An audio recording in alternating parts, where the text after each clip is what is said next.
Hello, it is John here. Welcome back to my subscribers. And if you're new, please subscribe. I'd love to see you again. And just a quick shout out to my friends, even on the other side of the globe in Australia, New Zealand. I'm glad to have you here. Thanks for coming back.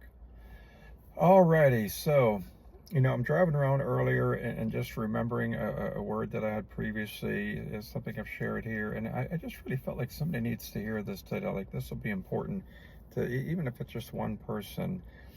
And the word that I had previously was, and I quote, "The enemy can't stop it."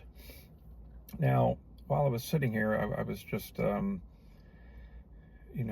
scriptures were coming to mind, but I decided just to reference in Matthew 16, where Jesus talks about, the gates of hell will not, I'm going to paraphrase, but, succeed and stop the building of the church.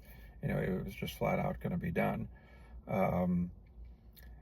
Whatever plans God has for you, it's like I just feel like saying to somebody, God's no respecter of persons. This is a word I received, and as we see, the way things work here, God gives many of his children words, and whether it's here on a platform like this or the pastor in church, sharing something, and God's children, and in most cases, they're meant to grab onto it. There are times something very specific about your life that's different. But, I want to tell you that, and I thought of it, once again, I just love the story, the woman with the issue of blood. There are just situations like that where, when something's God's will, it's not up to him. It's more like God often looking at us saying, what are you going to do? Just like the woman, she reached out. She thought, well, I'm going to touch his garment. Now I'm just going to believe that I'm going to get healed. I know I've mentioned that once or twice, but I love it. But somebody needs to declare. This is what I'm really saying here.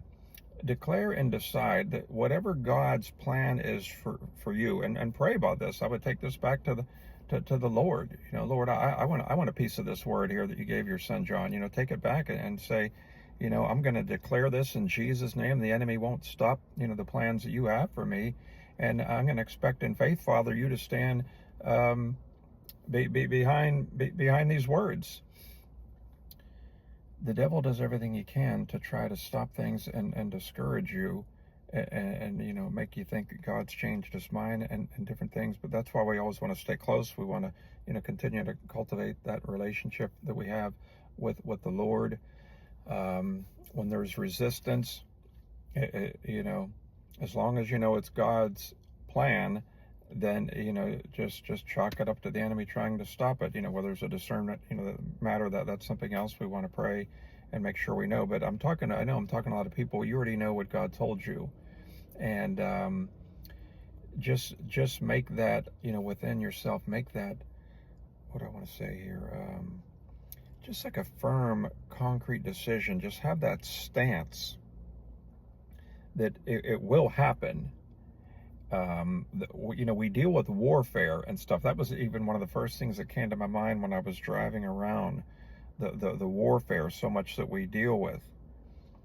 But when we know in faith and talk to the Lord about this, take this to the Lord, that we will see victory, that the enemy won't, we can mess things up and get off track and leave the path and stop it. But God's saying to some people, the enemy can't stop it. So when we do our part, he will see to it that his part is done, because he knows what we can do. It's a partnership and what he needs to do. Yes, that is it. So be encouraged. When something is God's will for your life, the enemy, he can't stop it. God bless you. Thanks for being in here and thank you for all your support. Bye-bye.